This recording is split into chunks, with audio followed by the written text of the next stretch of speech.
Further, if we are going to form the 6 carbon compound, the same procedure we are going to follow, that in one form H onto left hand side, OH onto right hand side, and in second form OH onto left hand side, H onto right hand side. So finally we are going to get from the arabinose this D-glucose, and we are going to proceed with this D-glucose further.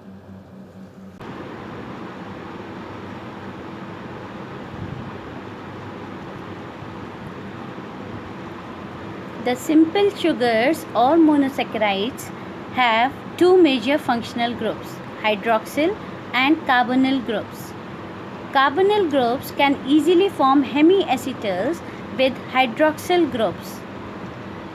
What are these hemiacetals? So hemiacetals can be formed likewise, that if RCHO plus R-OH is there, it is going to form RCH and in bracket OH dot OR dash. So you can refer to the diagram that this H is going to form the bond with this carbonyl group, and to satisfy the carbon valency, the oxygen over here is going to form the hemiacetal. Now, internal hemiacetal formation leading to ring structures can be formed by internal alcoholic group, as you have seen in D-glucose. 5-membered ring referred to as furanose, while 6-membered ring are called as pyranoses.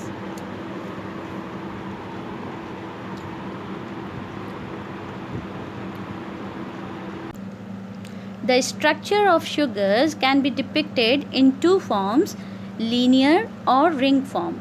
Linear form is said to be as Fisher's projection, while ring form is said to be as Haworth projection. Anomeric carbon atom is present in sugar. What is this anomeric carbon atom?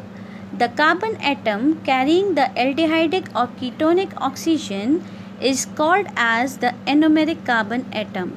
This is C1 in glucose and ribose, while C2 in fructose.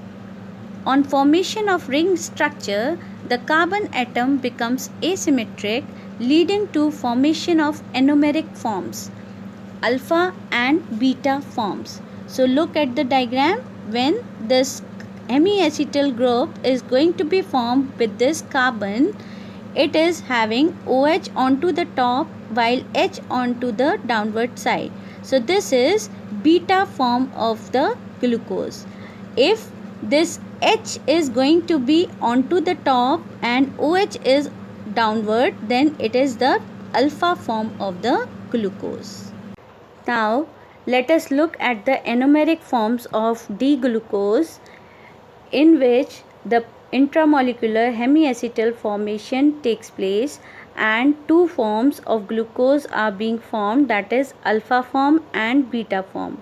In the alpha form, OH is there onto the left hand side while H is there onto the right hand side, while in beta form H is there onto the left hand side and OH is there onto the right hand side.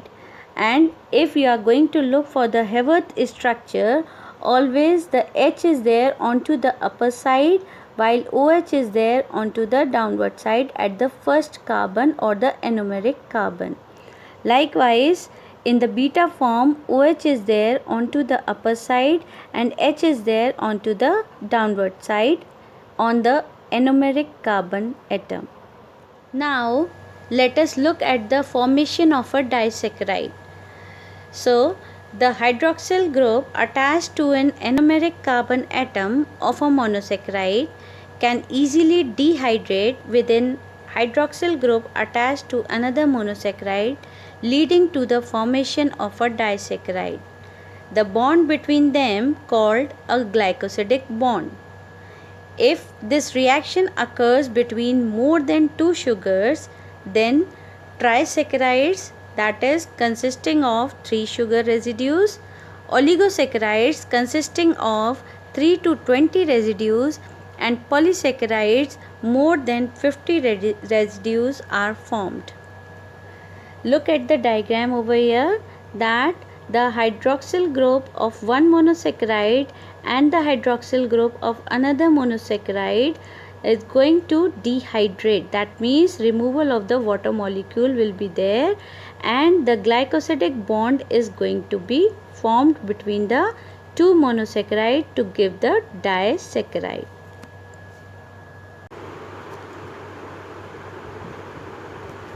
Now let us look at the structures of some important disaccharides.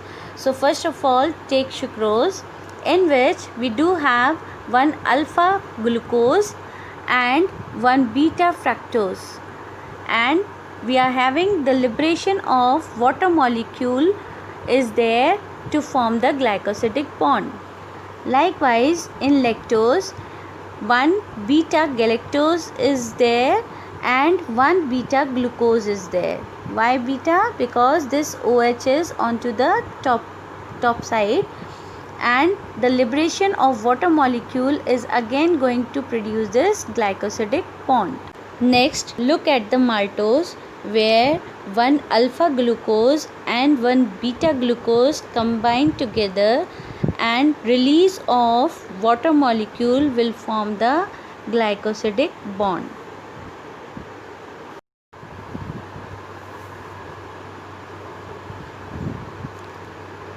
Now let us look at the chemical properties of sugars. So what are reducing sugars? Carbohydrates with free anomeric carbon atom are termed to be as reducing sugars. For examples, glucose, fructose, maltose. Why they are termed to be as reducing sugars? Because they reduce alkaline solution of copper salts, giving rise to yellow to red precipitate of cuprous oxide. These reducing sugars give positive test for Falling's and Benedict's test.